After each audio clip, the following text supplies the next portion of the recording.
All right, my friends, thank you so much for joining me and taking time to think this morning. I want to talk about pride today. All right?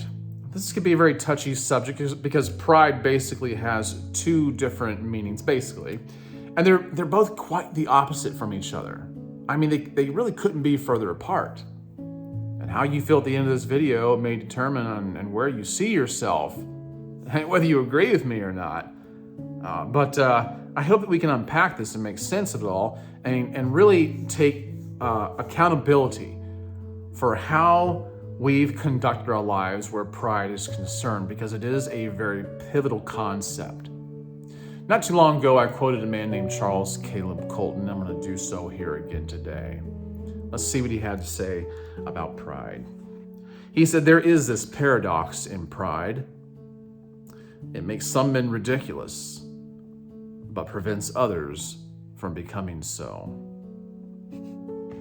Well, he understood there was a paradox. He understood the vast differences in definition. But why would it make some men ridiculous? Well, it's not hard to understand. We all know these people. Even if we can't see it in ourselves, we can definitely see it in others. We all know these people who are very self-possessed. All they care about is getting ahead. They'll trample on whoever they have to. They don't care where you stand or how things affect you, especially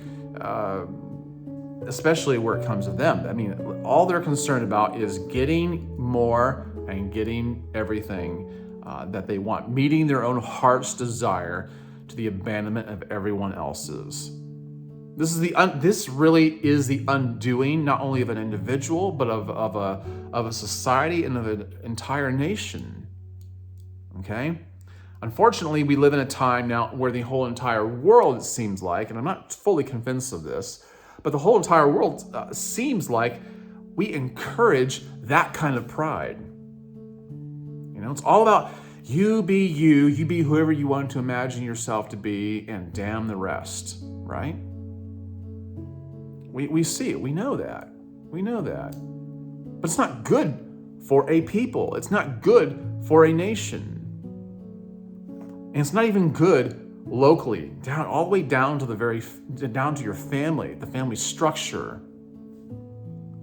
These people live in eggshell towers that are ever leaning so precipitously, and eventually they will fall and crumble to pieces, and all the king's horses and all the king's men will never be able to put them back together again. But so far in this video, we've looked at other people that are like that, right?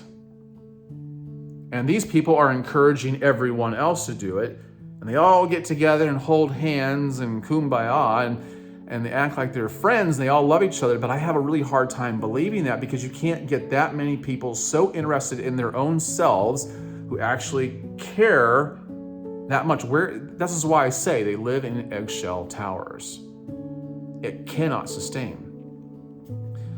But can we see it in ourselves? It doesn't look the same in everybody else. And that's why oftentimes we don't see it in ourselves. How are you conducting everyday life? Are you interested in what's going on with other people? Are you doing what's good for the group at work?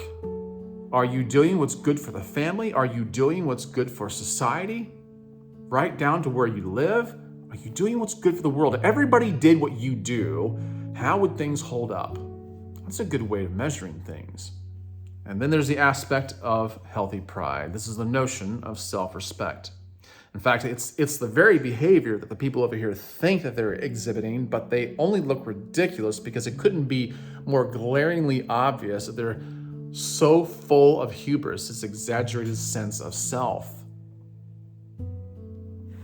Do you want to look like that? You see, the person who is possessed of self-respect understands the glue to the family structure, to society and civilization itself is not by caring only for oneself, but in addition to caring about the interest of others and lifting them up. It's called edification, building others up. It's not about abandoning your own wants, desires, and dreams. It's knowing that the way to get there is to help everyone else find their own way. But be careful. Don't let them be lulled into believing that your efforts are making them think that they're so important that they become the ridiculous ones themselves. Guys, I hope that's giving you something to think about.